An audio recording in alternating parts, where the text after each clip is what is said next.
Hello, Melanie Phillips. How are you? Hello, very well, thank you. How are you doing? Very well, thank God. I understand you just had a very eventful trip across the United States, and you took advantage of that trip not just to do all your official speaking engagements, but you were actually speaking to ordinary Americans in the streets. And you've come out with a lot of information from those random talks with people. What did you find out? Yes, indeed. Well, I wasn't so much talking to them in the streets, but I was talking to them across a number of cities in circumstances which I wouldn't normally meet ordinary Americans, the sort of Americans who are Tea Partiers, who are Republican voters, who are people who were coming to my meetings and from whom I got an enormous amount of feedback. People in what's I think called rather insultingly flyover country. I didn't fly over it, I went into it. And very interesting it was. And the people were good, decent people. Places like Minnesota and Oklahoma, as well as New York, and even in California. Would you believe there are Trump voters in California? The besieged minority, but nevertheless.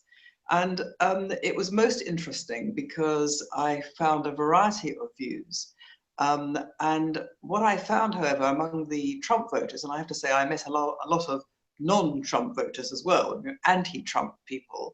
But nevertheless, among the Trump voters, what I found was despite the controversies and furore that is roiling America virtually hourly, there's a new drama, a new scandal emerging about President Trump with hysteria in the media of the like that I haven't seen before. The people who voted for him are remarkably steady. The more the attacks take place upon him, the more they kind of feel validated almost that they voted for him, because the attacks seem to them all to prove what they knew before or thought before, which is why they voted for President Trump, that the establishment and the media lie to them systematically. And they discount the fact that, I mean, I said to them, look, you know, President Trump, I'm encouraged by the forces that brought President Trump to power, because I think those forces are for the good, they are for the benefit of the West. But I do have reservations about President Trump. I think his personality is very volatile, and I'm concerned by the fact that he is very loose in his language and very cavalier with evidence. But nevertheless, I support what he is doing broadly. And these people who voted for him wouldn't hear this at all. They wouldn't hear any criticism of him. They said, we love him. And we feel that he is up against huge forces in Washington trying to bring him down. We feel he's up against the kind of forces that are up against, that we're up against. And this is what I found all the time. They identify with President Trump because they feel that what he is battling is the sort of set of forces that they are battling. You see, what I found among these people, who are often derided as, you know, rednecks and racists and people of no education, simply because they voted for President Trump, what I found was an overwhelming concern that drives them, which is to do with upholding the American Constitution and enforcing the rule of law. They believe that up against forces which comprise the Democratic Party and parts of the Republican Party in a kind of alliance to uphold illegality. They pointed, for example, to the phenomenon of illegal immigration and sanctuary cities. And I was in some sanctuary cities in California. And the whole idea of sanctuary cities to me is absolutely extraordinary. What is it a sanctuary from? What are they a sanctuary from? They're a sanctuary from the law. The point about the sanctuary cities is they're cities whose administrations refuse to cooperate with the immigration authorities in America in detaining illegal immigrants, undocumented migrants, or undocumented aliens, as they're called, if they come out of prison, if they are simply caught, holding them so that the immigration authorities can basically deport them. And the sanctuary cities refuse to cooperate with this. They believe in enabling illegal immigrants to just merge into the population and become treated as citizens. So it's an institutionalized upholding of illegality and an institutionalized destruction of the very idea of a citizen. A citizen is as a citizen, you promise the state that you will uphold the law, that you will adhere to its basic values, that you will pay your taxes, and in return, the state gives you certain benefits, such as protection by the police, protection by the armed forces. That is the basis of citizenship. It's a bargain you undertake as a citizen to uphold your side of the bargain in your duty to the state. And the point about turning a blind eye to illegal immigration is that you bust that bargain wide open. You destroy the notion of citizenship. You destroy the notion of the state. And these people I was talking to, they are articulating this in these terms. We are dismayed, they say, we are appalled by the toleration of illegality, by the fact that the police, under the instruction very often of Democrat-appointed judicial figures or law enforcement figures, very often when you have Trump rallies, pro-Trump rallies, which are disrupted by violent protesters who are using violence against people turning up to support President Trump, the police are given an instruction by their political overlords not to proceed against the people who are committing violence. So they feel that there is a kind of terrible conspiracy to destroy the American Constitution, destroy the rule of law. Now, I support these people. I think, the point they're making is entirely valid. They are decent people who are concerned with what we should all be concerned with, which is maintaining the rule of law and the American Constitution, i.e. the fundamentals of society, against this attempt to subvert them. And it's astonishing to me that there is this political toleration of this subversion of legality that's going on. And it's been going on long before President Obama. The institutionalization of illegal immigration, the toleration of it, I was told, started under the Reagan administration back in the 1980s. And has been institutionalized ever since. So they see President Trump up against it, the media, the Democratic Party, the Republican Party that thinks he's, a rogue actor. And they see themselves up against exactly the same forces to commit illegality and uphold and destroy the Constitution. And when I say to people who are anti-Trump, look, these people who voted for him believe that he is upholding the Constitution, the rule of law, they laugh, because to them it's axiomatic. And if you read the media in America, and if you follow the mainstream media in America and indeed in Britain, it's axiomatic that President Trump stands for the destruction of the Constitution, the destruction of legality. He is himself a rogue actor. He is himself behaving illegally. And the people don't see this at all. They see him up against a conspiracy of people who are themselves condoning illegality. And I found this astonishing, this very clear perspective they have. And of course, it's perspective you do not get from the mainstream media. Right. And I imagine you were just there when the latest scandal came out about the alleged leak of intel in a private meeting between Trump and the of Russia. Any insight from the people you were talking back then about that? Well, the people I was talking to have no insight, but they dismiss it. They dismiss it as more of the same lies from the same people who are trying to bring him down and who have subverted Americans' constitution and the rule of law for many years. My own take on it is that, the level of hysteria in the media about all this is remarkable. This particular story was detonated by the Washington Post. Now, the Washington Post story is a very dubious story. It relies entirely on anonymous sources from the covert world, from the intelligence world, or so-called deep state officialdom and the intelligence world. Some of those sources, according to the Post, depended on other sources. So you've got sources, anonymous sources depending on other anonymous sources. So it's completely unverifiable. You have no idea whether any of these sources is correct. So that's the first thing to say. The second thing to say is that by its own lights, the Washington Post seems to have been party to a crime.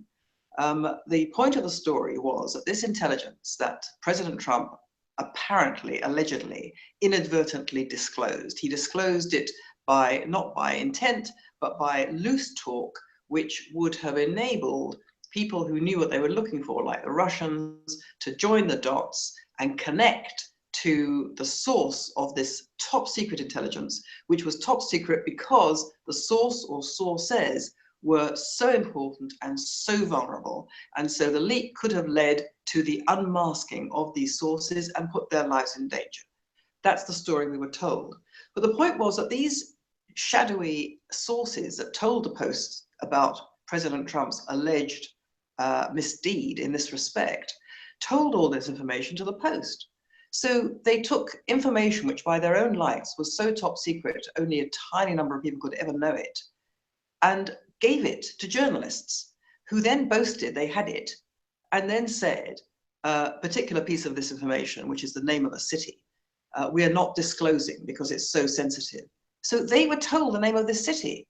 Now you have, the idea you have intelligence officials running around telling journalists information which is so secret, virtually nobody can be allowed to see it, is preposterous. And if it is true, that is a crime. They have leaked information which could endanger the security of the intelligence sources. So that seems remarkable. We have no way of knowing whether any of this is true anyway. Subsequently, this information was said to have come originally from Israel. And this prompted a kind of firestorm in the Israeli political and media circles, with all kinds of people standing up and shooting their mouths off, as they do in Israel, the slightest drop of a hat without knowing what they're talking about, denouncing the Trump administration, saying that it's, Israel should never again give its intelligence to America. I mean, as if anyone knows whether any of this is true. And then we read a story from Source to Jordan saying, well, the Israelis are not in this position in Iraq, which is where supposedly this information came from. Only we are in a position to infiltrate ISIS in this way that the Israelis are supposed to have done. So it wasn't them at all. Now, maybe that's true. Maybe that's a blind. Maybe that's because the true source has been so badly compromised. This is a kind of false flag story that's being put up in order to deflect attention. I mean, who knows? The point is, none of us knows whether any of this is true. But what is clear is that a story or stories are being fed to an all too eager media determined to bring President Trump down.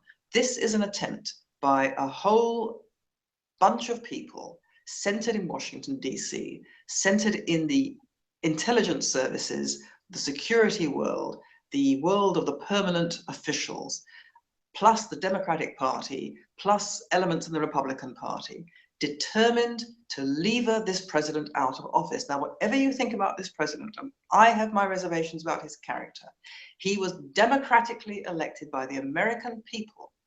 They elected him in full knowledge of his psychological makeup. That we could all see, everybody could see his flaws. They were on open display, but the people voted for him for a particular set of reasons. And if this attempt succeeds in levering him out, those people are going to be beyond furious. There will be a payback from what will be perceived to be a negation of the democratic rights of the people to elect their own American president. And that won't be pretty. It will be very ugly. So I think this is a very dangerous situation that's building up. And how would you respond to those who say this isn't about dethroning an elected president, but about a very scandal after scandal that must be exposed in order to save America from President Donald Trump? Well, as I say, this president has been elected by the people. He has not so far been accused of a single thing that is impeachable or a criminal offense or a breach of the Constitution or anything. You can have great doubts and reservations about his behavior. I have doubts and reservations about his behavior. But the things that have been thrown at him, there is no substance to them. There is not one shred of evidence to link him to, or his circle, to uh, uh, um, uh, uh, improper relationship with the Russians. Now, that may come out, but we've been told this for months, and not a shred of evidence has been adduced. Both Democrats and Republicans have said, the relevant people have said at various times, not a shred of evidence. He has not behaved unconstitutionally. He has not behaved illegally. He's done nothing wrong. We may criticize the way he's behaved and conducted himself in office, but that's a very different matter. If you talk about levering out a president, you've got to have very, very good reason, legal reason, constitutional reason for doing so. And that's the issue here. Got it. All right, so now let's jump to President Trump's visit. He right now is in the Middle East. I think he just spent the past day and a half in Saudi Arabia. He's now he will be on his way to Israel tomorrow. Let's start with Saudi Arabia. He $10 billion arms deal with Saudi Arabia. They are enemies of Iran. So they want Americans' help, and America wants their help to fight Iran. But we also know Saudi Arabia is the biggest funder of Wahhabi terror-supporting ideology around the world, including on American college campuses. Is this something we should be happy about, this $10 billion arms deal? I think it's always very troubling to sup with the devil. And sometimes you have to. We're in a game now where we can all see the world is changing. Saudi Arabia is the main funder and principal sort of originator of Wahhabi Islamic fundamentalism, which is causing the West, which is posing such a danger to the West, both in terms of terror and in terms of cultural appropriation, cultural takeover, the attempt to take over the West. And that is coming from Saudi Arabia in origin. At the same time, Saudi Arabia has had blowback from that itself. It has itself suffered from this kind of extremist Islam that it has spawned, which has turned on it. And secondly, up against Iran, it wishes to find allies, and so it is moving tentatively towards an arrangement with Israel, which it can't say in public, but everyone knows it's happening. And with the United States, and it's very pleased that the United States has now a president who wishes to confront Iran rather than empower it. So all this makes my enemy's enemy as my friend become very, very live. But unfortunately, my enemy's enemy may be my friend, but he may also be my enemy at the same time. My enemy's enemy may be my friend and my enemy simultaneously. And this is the problem we all have with Saudi Arabia. Now, this deal, these arms deals seem, eye-wateringly large. President Trump is quite interesting. He says jobs, jobs, jobs. That's his main concern. His main bargain, the deal he struck with the American people who elected him, he understands the core of that bargain that he has struck, the core of that deal is that he's going to deliver them jobs. He's going to deliver them economic prosperity and lift all those millions who have been left behind in recent years out of the doldrums. And that's what he has to deliver on. So he can see presumably through these Saudi deals, the prospect of jobs. Now that's not to be gainsaid. It's a very important aspect. You deal in terms of, what is in your country's national interest. That is in America's national interest to create jobs. At the same time, Saudi Arabia is is a kind of ally of the West now, except that it's not. So we are obviously people will be very troubled by these arms deals, but it's an ambiguous thing. One can't say that he shouldn't have done it because we do need Saudi Arabia to be on side in a way that we didn't necessarily need it before. On the other hand, we do need to be very careful about Saudi Arabia. I mean, the point about the Saudi impact on the West is, I think, one for us to deal with. By us, I mean Western governments.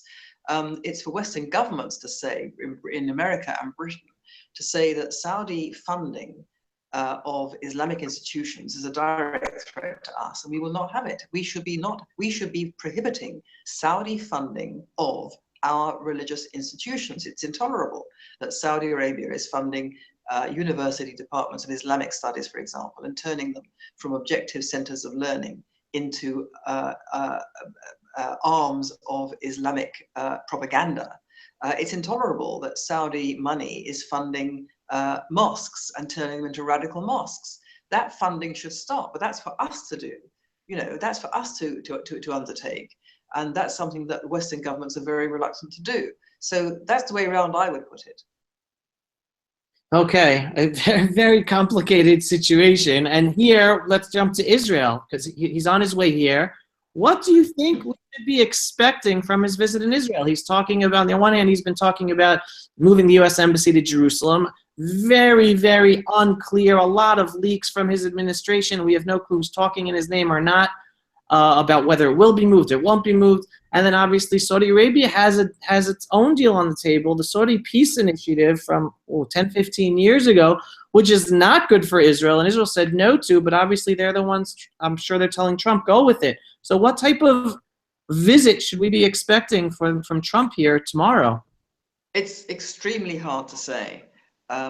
He has some people in his administration who are, I think, sound, and others who are much less sound and have shown a worrying tendency to big up the Palestinian agenda on the basis that it is an agenda which is one that brooks compromise. Whereas from my point of view, the Palestinian agenda is a non-negotiable agenda designed to exterminate the state of Israel. And anybody who thinks that it's not is living in cloud cuckoo land.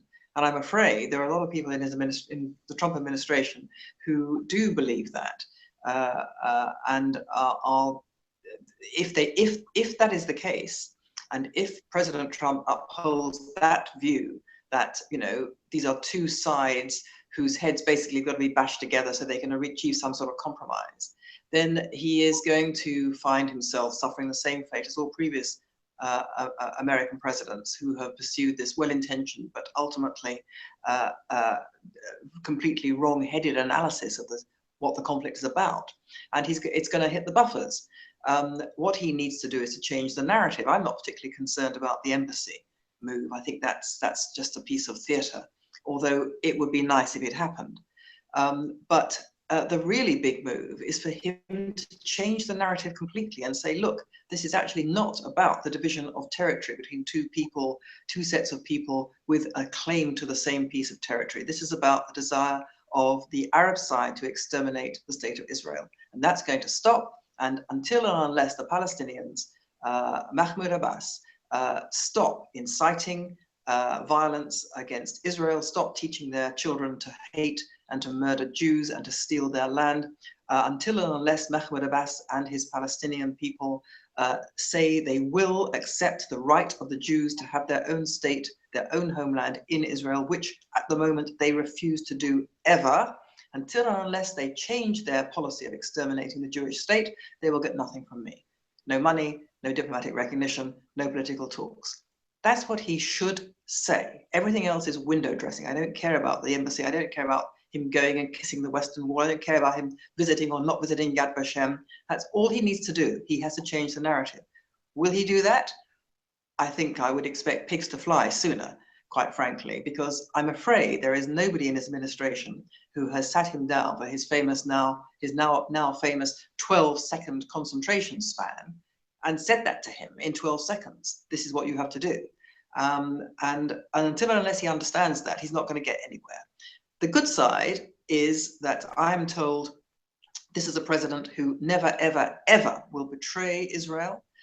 And he himself has said he will never impose or seek to impose any kind of a solution upon Israel, any kind of settlement upon Israel. In other words, he won't punish Israel for not going along with what he wants Israel to do.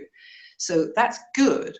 But if he upholds the present narrative, which in my view, not only has just not succeeded in bringing about peace because it's wrong-headed, but actively perpetuates this conflict, because by holding out the reward of a Palestine state to people who wish to exterminate Israel, what America is actually doing is rewarding and incentivizing mass murder, terrorism, and agenda of extermination.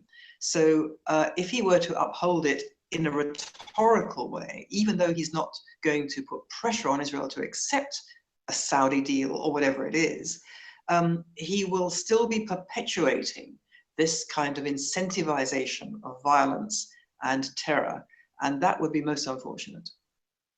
Now, the most interesting thing about his plan, President Trump, that is very different than any other president, he's brought religion into the picture. This trip was about visiting Saudi Arabia, the capital of the Muslim world, Jerusalem, the capital of the Jewish world, and then Rome, to visit the Pope, the capital of the Catholic world. What insight do you have from that aspect of his big idea of what he wants to bring to the table to try to solve this? Sorry, I think I may have lost you briefly there. Are we back? We are back. How do I read this this religion thing? Correct.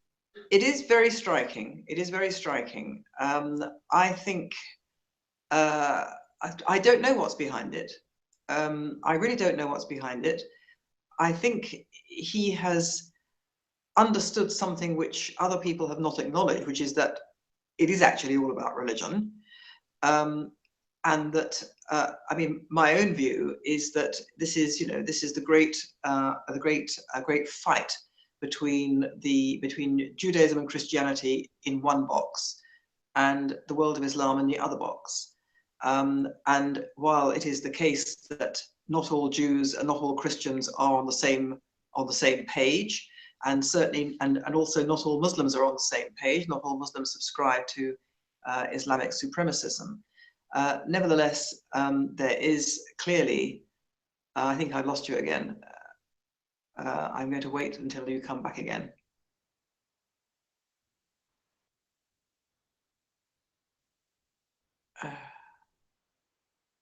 Not sure if you can actually hear me, but I cannot see or hear you. So I'm going to pause what I'm saying. Can you hear me? Did you go away?